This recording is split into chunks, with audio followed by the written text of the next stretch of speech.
우리는 인생이란 글의 작가다. 시간은 종이, 정성은 먹, 노력은 붓이다. 인생의 상처를 지나가면 나는 새로운 창작물이 된다. 책 읽는 다락방의 제이입니다. 저성장 시대에 살고 있는 현대인들은 생존하기 위해 발버둥치지 않으면 낙오되어 버리기 쉽습니다. 이 치열함을 견디는 것만도 쉬운 일이 아닌데 일과 인간관계는 그리 만족스럽지 않고 그래서 다른 일을 도모해볼까 생각도 해보지만 취업도 힘들고 경쟁도 심한 이 현실에서 그게 그렇게 쉽지만은 않습니다. 후회스러운 과거, 불안정한 현재, 불확실한 미래로 혼란스럽고 자신감을 잃어갈 때 우리에겐 어떤 마음가짐과 선택이 필요할까요? 오늘 소개해드릴 책은 윤호북스에서 펴낸 그래도 좋은 날이 더 많을 거야인데요. 이 책의 저자인 아이얼원은 일전에 소개해드린 앞으로 좋은 일만 있을 나에게 저자입니다.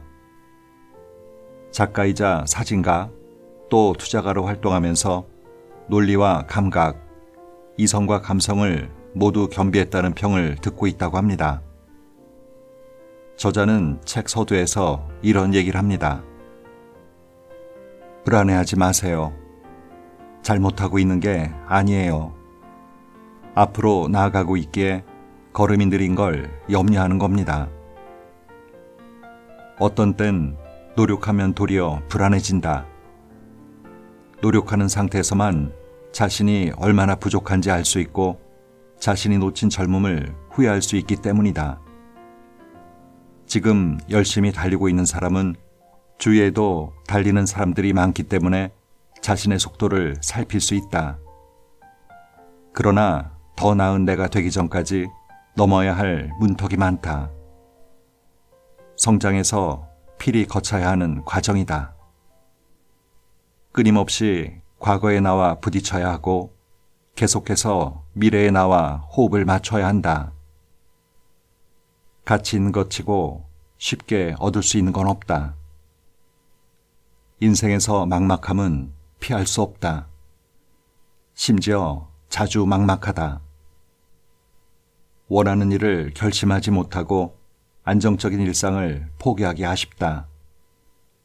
일, 생활, 연애 할 것 없이 분명함이란 건 늘 부족하고 찾기 어렵다. 삶이란 게 넘어짐의 연속이며 끊임없이 미조종하는 과정이다. 인생이라는 부목을 밟은 이상 계속 자세를 조정해야 넘어지지 않는다.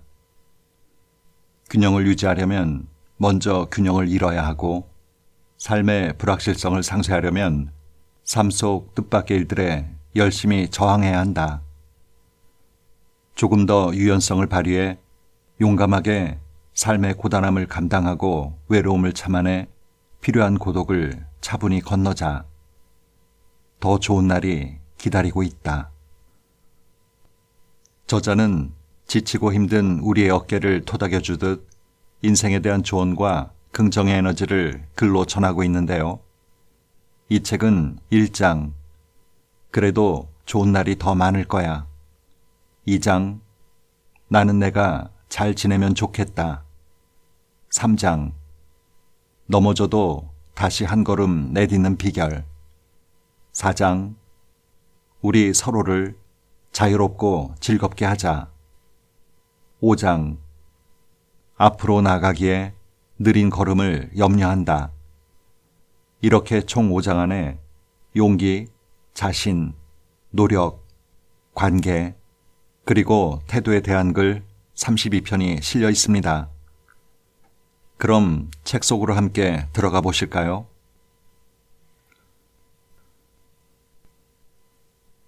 나를 대하는 가장 좋은 방법.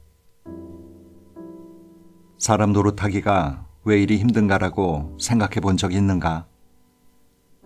제대로 하지 못하면 남들 입방아에 오르내리고 잘해도 봐주는 사람 없고 친척에게 욕먹고 사장님이 갈구고 동료에게 비웃음 당하고 방관자에게 조롱당하고 주위 사람들이 깔보고 남들 눈엔 내 노력이 조롱거리가 되고 만다.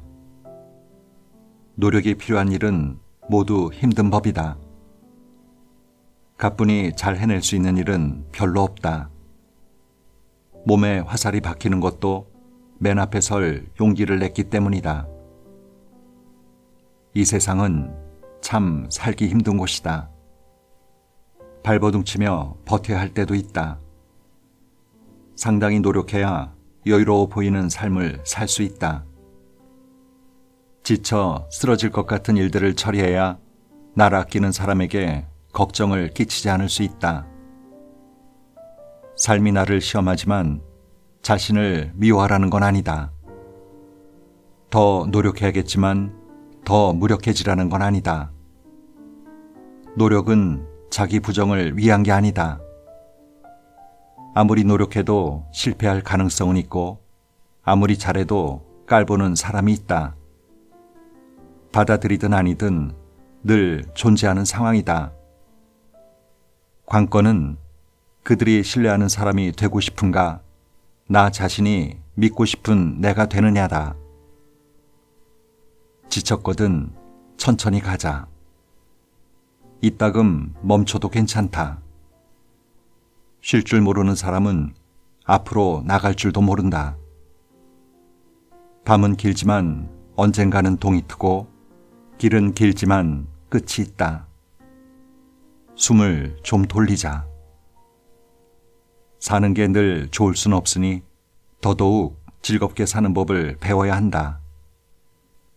해야 할 일을 계속하고 비판을 삶의 중심에 놓지 말자. 입을 놀리는 게 손을 놀리는 것보다 쉬우니까. 인생이 이렇다. 열심히 살면 나를 많은 곳으로 데려갈 수 있다. 행복은 두 팔을 쫙 편다고 얻어지는 게 아니라 열심히 잡으려 노력해야 갖는 것이다. 열심히 사는 것. 자신을 대하는 가장 좋은 방법이다. 하루하루 열심히 살며 달라진 내 모습에 흐뭇해한 다음 쓸쓸함을 감당하는 거다. 삶엔 현재의 모습만 있는 게 아니며 인생엔 훨씬 더 많은 가능성이 있다는 걸 깨닫게 될 것이다. 모든 게 그렇다. 행복해지고서 열심히 사는 게 아니라 열심히 살아야 행복해지는 것이다. 용감하게 앞으로 나아가면 영문을 알 수 없었던 비판들과 거짓말로 포장됐던 유언비어들이 사라질 것이다. 문제에 부딪히거든 강해져서 해결하든지 독해져서 무시해버리자. 인생이 잔인할수록 더 멋지게 살아나가자. 더 나은 인생 세우기 연습 11. 타인에게 일어난 좋은 일을 자신의 나쁜 일로 보지 말고 자신에게 일어난 나쁜 일을 평생의 일로 보지 말자. 시간은 강이다. 늘 매정하게 앞으로 흐른다. 우리가 해야 할 건 나쁜 일이 지나가도록 손을 놓고 좋은 일을 열심히 붙잡아 두는 것이다. 인생엔 좋은 것도 있고 나쁜 것도 있다. 살면서 겪는 일의 양상을 다 결정할 순 없다. 어떤 마음으로 맛볼 것인가만 결정할 수 있다. 더 나은 인생 세우기 연습 15. 지금 어떤 일을 하고 있든 업무 내용에 마음이 짠해지든 신기하게 여겨지든 그 모두가 더 나은 삶을 위한 노력이다. 일은 남이 주기도 하지만 삶은 내가 살아가는 거라는 걸 잊지 말자. 일이 잘 되고 못 되고는 나 혼자 결정하는 게 아니지만 삶의 즐거움 여부는 온전히 나의 몫이다. 나를 소중히 하는 사람을 소중히 여기자. 사람과 사람 사이에서 무서운 건 습관이다. 누군가 나의 삼시세끼를 챙겨주는 게 습관이 되면 내가 배고플까봐 걱정하는 그의 관심을 놓치게 된다.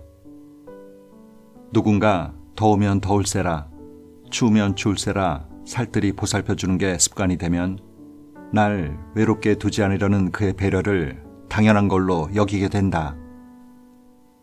안정적으로 생활하는 게 습관이 되면 약간의 기복에도 불안해진다. 집을 떠나 타지에서 공부하면서 내가 강한 존재감을 발휘하는 습관들이 있다는 걸 깨달았다. 방학 때 집에 가서 먹었던 엄마의 밥은 기억하는 것보다 맛이 밋밋했지만 밖에서 먹는 밥으론 영원히 대체 불가능한 행복을 느꼈다. 졸업 후 오랜만에 만난 친구와의 수다는 옛날 일을 소환하는 주제가 대부분이었지만 세상엔 대체할 수 없는 우정이 있다는 걸 확인해 줬다. 대체로 그런 것 같다. 은연중에 습관이 된 일들은 뭔가와 비교해야 무게를 느낄 수 있다. 습관처럼 당도 100% 음료수를 마시다가 당도가 적은 음료수를 마시면 단맛이 부족하다는 생각이 든다. 삶의 낙이라 여기는 것들이 상관없는 일 때문에 계속 방해를 받으면 작지만 참된 행복을 주는 그 일들을 차츰 잊어버린다. 뉴스는 온통 연예 기사 같고 정치는 우상화되기 시작하며 텔레비전과 인터넷엔 자극적인 여론이 넘쳐나고 하루의 기분도 그에 따라 오르락 내리락 한다. 반면 단순하지만 중요한 것들은 소란스러운 세상에서 소리 소문 없이 묻혀버린다. 그래서 조금만 소홀히 해도 가장 단순한 일이 가장 중요한 일이라는 사실을 잊고 만다. 헤어짐이 아쉬워서 했던 포옹, 한번 잡으면 놓고 싶지 않았던 손, 어려서부터 먹고 자란 집밥, 이런 것들은 복잡다단한 현실에 의해 중요하지 않은 걸로 희석되기 쉽다. 인생은 생각지 못한 속도로 에필로그에 가까워진다는 걸 이해할 때에야 주위에 아낌없이 받을 가치가 있는 일들이 꽤 많다는 걸 깨닫는다.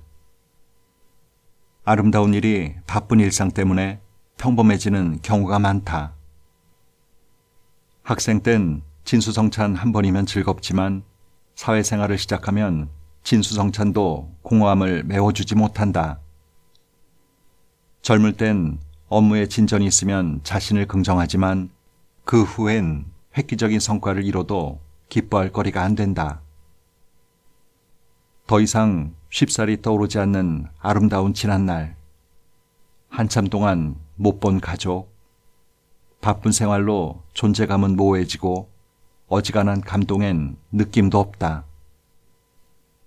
하지만 인생에서 나를 걱정하고 내게 권고하며 나를 야단치는 사람이 몇몇은 꼭 있으며 그건 나를 떠나고 싶지 않아서다. 조금만 정성을 기울이면 정말 나를 떠나지 않을 리가 누구인지 알 수 있다. 늙지 않는 부모는 없고 옅어지지 않는 감정은 없다. 한결같이 곁에 있어주는 사람을 소중히 여기자. 상대가 돌아서고 나서야 기다려 하지 말고 상대가 무관심해지고 나서야 나를 향한 관심이 당연한 게 아니었다는 걸 깨닫지 말자. 원하는 삶을 위해 노력해야 하지만 마음 써야 할 사람과 일을 무시해서는 안 된다. 앞으로 나가려는 노력은 필요하지만 곁을 지키는 사람을 팽개쳐도 된다는 뜻은 아니다. 노력은 더 나은 내가 되기 위해서뿐만 아니라 평범하지만 소중한 것들을 지킬 능력을 갖추기 위해 하는 것이다. 나 역시 소중히 여길 가치가 없는 사람이 되어서는 안 된다. 지나치게 타인에게만 맞추면 나의 배려를 당연한 것으로 여기기 때문이다. 우선 나부터 잘 보살펴야 한다. 제가 원하는 일을 하고 싶은데 최대 장애물이 가족이라면 그래도 나답게 살기를 고집해야 할까요?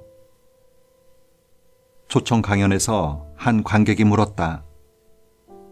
최근 나답게 살기라는 말이 자주 거론된다.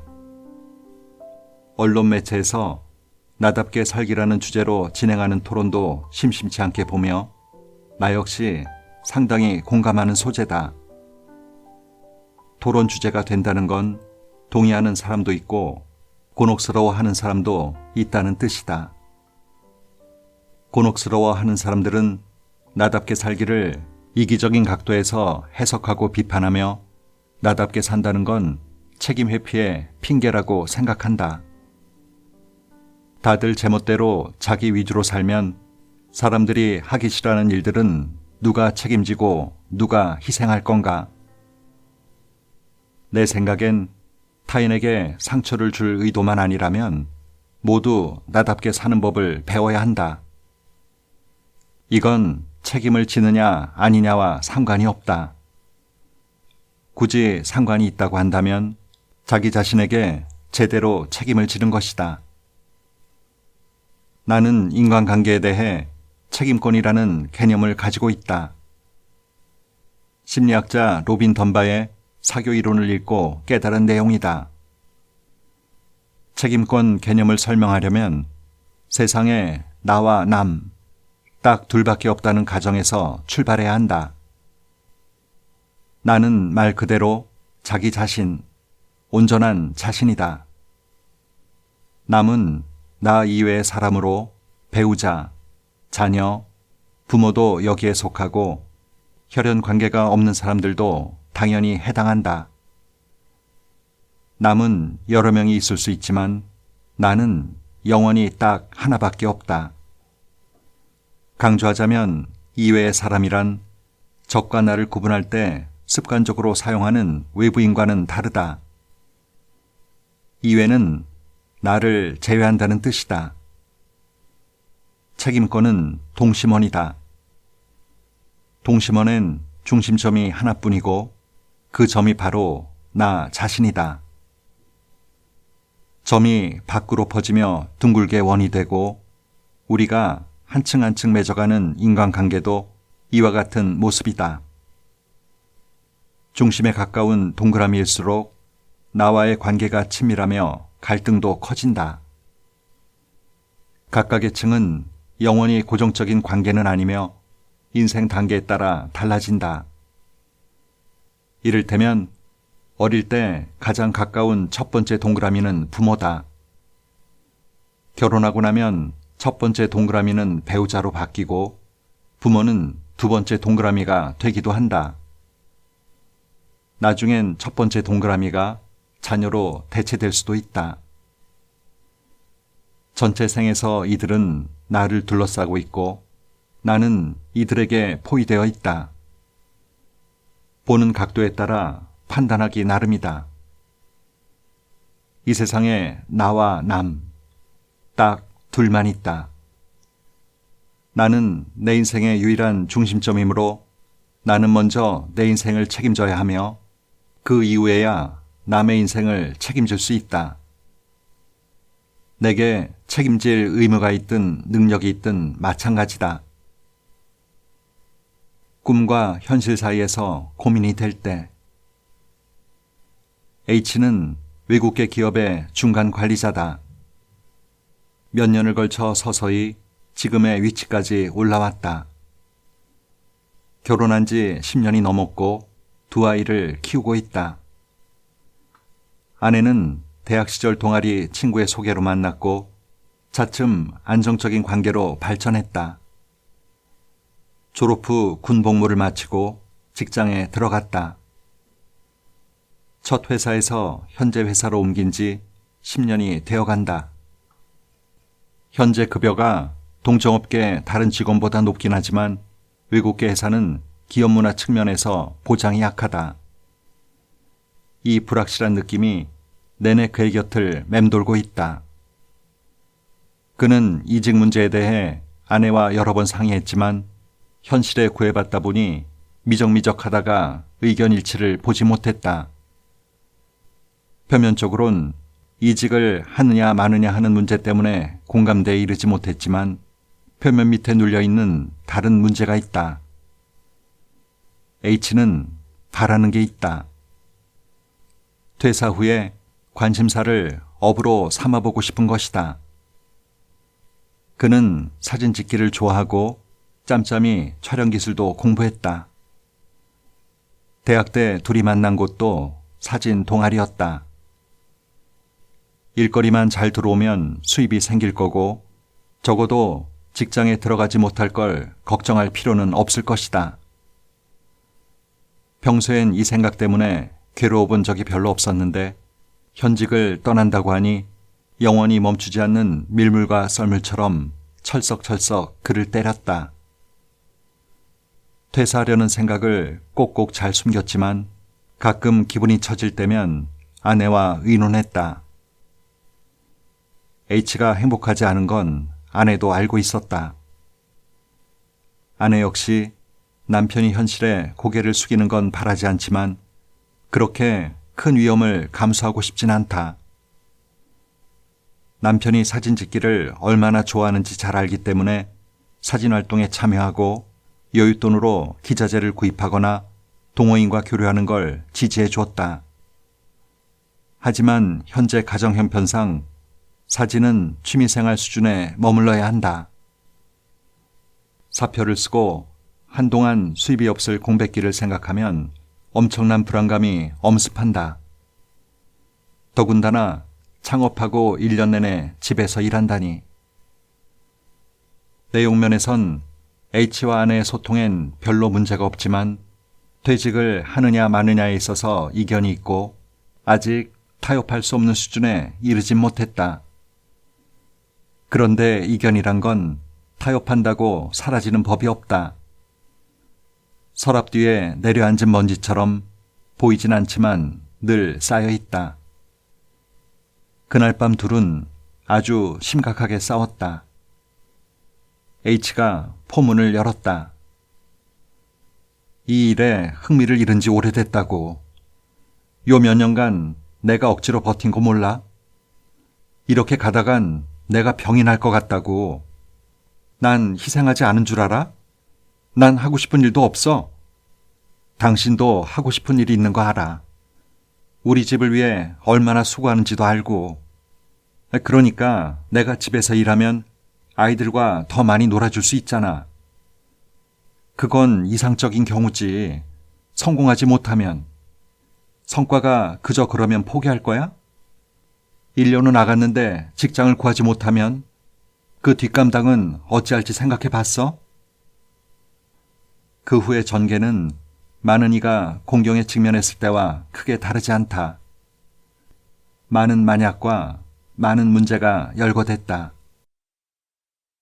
H의 입장에서 보면 그는 자신의 꿈을 희생하고 가족에게 계속 안정감을 제공하는 게 맞을까?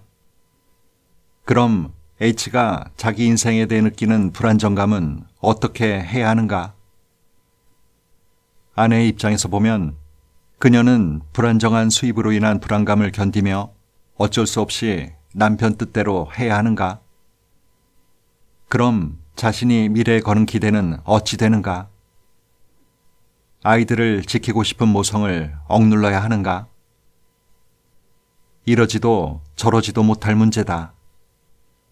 답을 제시할 수가 없다. 다만 자기 책임이라는 각도에서 이 문제를 바라보고 싶다.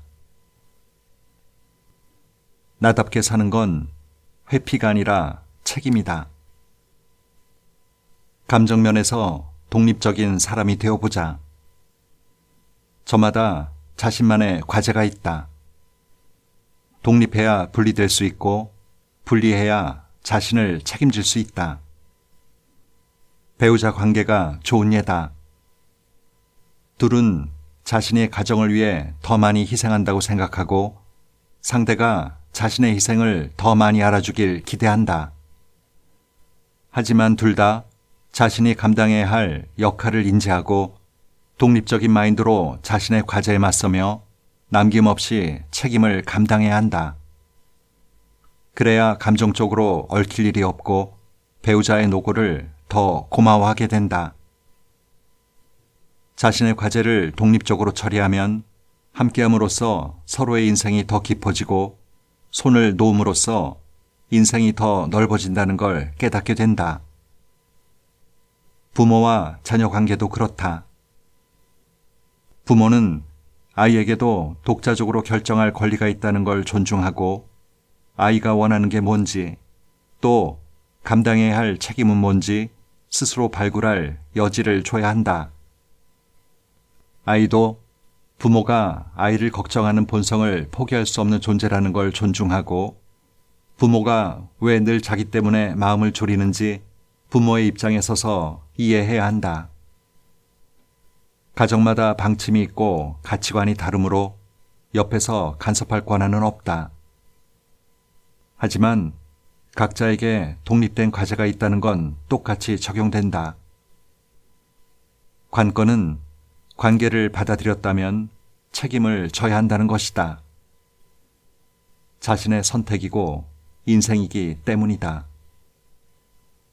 곁에 신경 써야 할 사람이 얼마나 되든 그들이 우리에게 얼마나 기대하고 우리가 그들에게 얼마나 기대하든 인생, 행복과 고통, 오늘과 내일은 온전히 자신의 몫이다.